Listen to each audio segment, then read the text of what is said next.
Hello and welcome to Lamplighter. Today is September 20. Today in our daily Bible reading, we read some very challenging material as we start to dive into that portion of the book of Daniel that contain his what are called apocalyptic dreams or visions.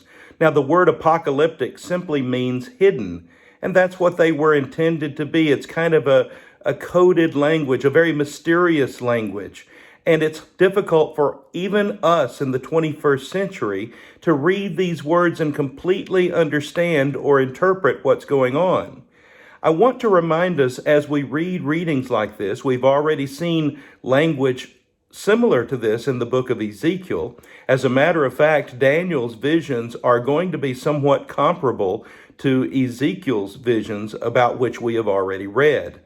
One of the things that we need to keep in mind when we read apocalyptic literature is we need to stay a distance from it. We need to back off rather than try to interpret each little piece and try to make it fit some historical event. We would be better served if we just see the overall picture.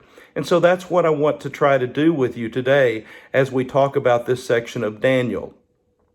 Now, it has been several years since we've heard from Daniel. Most people are familiar with certain, we call them stories from the book of Daniel. Remember when Daniel and his friends are taken into exile and they refuse to eat the king's food and they are rewarded ultimately for that? Remember Shadrach, Meshach, and Abednego standing up to the king, refusing to worship the golden image he had set up and being thrown into the fiery furnace with no harm coming to them? All of these kinds of stories we remember from the book of Daniel, but about half of the book of Daniel is apocalyptic language, much like Ezekiel, much like the book of Revelation in the New Testament. So it's been a while since we've heard from Daniel. Daniel is going to have some visions about which he reports to us. But I want to draw your attention before we discuss the visions to the last paragraph of the gray section, the commentary section, at the top of page 1222. Various themes are evident, and this is what I'm talking about when we look at the big picture. Throughout the universe, just as between warring nations, there is an ongoing battle between the forces of good and evil, between God and Satan, between justice and injustice, between morality and immorality. And the same battle is waged within every individual. While evil brings about its own destruction even now, there will come a time when the great destruction of evil and its champions will take place. It will be a final destruction, giving way to a permanent state of peace and righteousness in the eternal kingdom of God. So let's keep that big picture in mind. There is always going to be a battle, even today, between good and evil in the world. There is always going to be a battle, even today, within ourselves, each individual having a constant war between good and evil. Even the great apostle Paul described this kind of civil war, this conflict that went on within him between good and evil. Read Romans chapter 14, read Romans chapter 7 in particular. So Daniel is going to describe some dreams. The first is the dream of four beasts. Daniel had a dream, and visions passed through his mind as he was lying on his bed. And he wrote down the substance of his dreams. He wanted to remember what had just happened.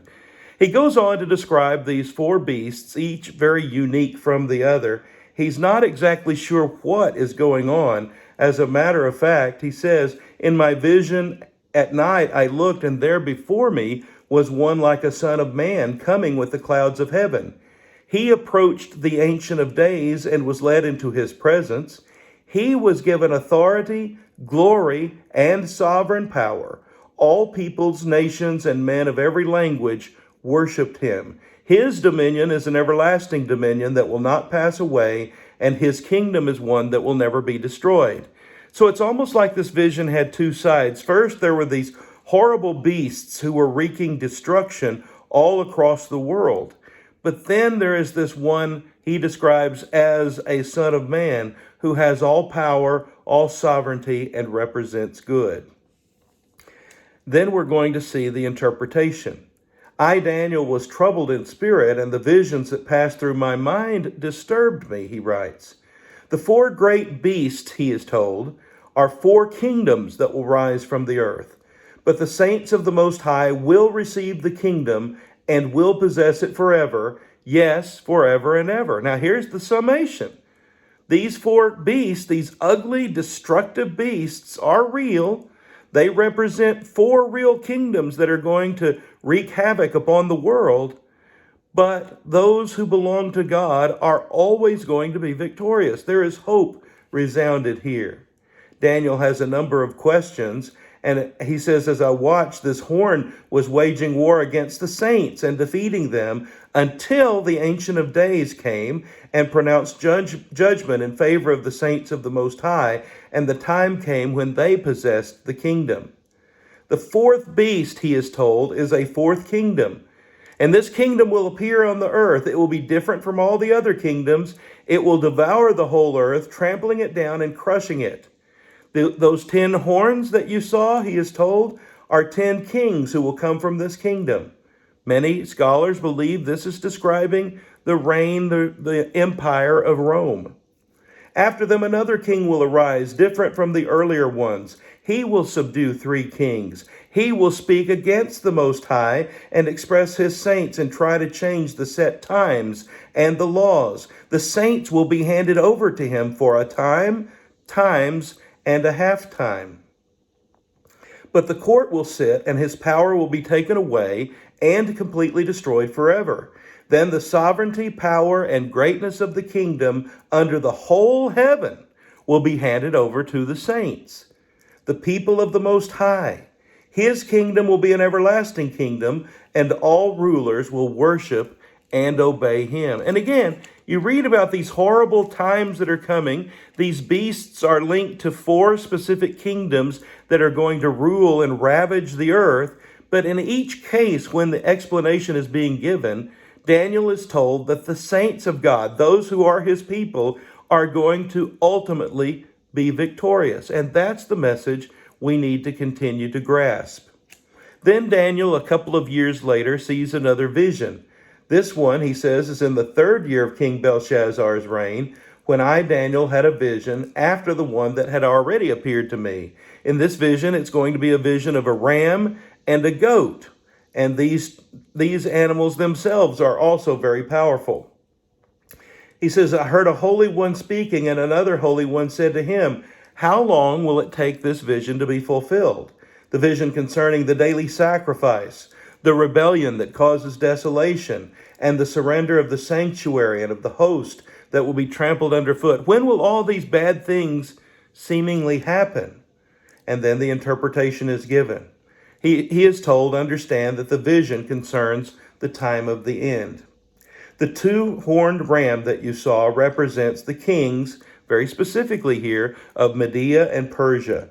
The shaggy goat is the king of Greece, and the large horn between his eyes is the first king. The 4 horns that replace the one that was broken off represent 4 kingdoms that will emerge from his nation, but will not have the same power. In the latter part of their reign, when rebels have become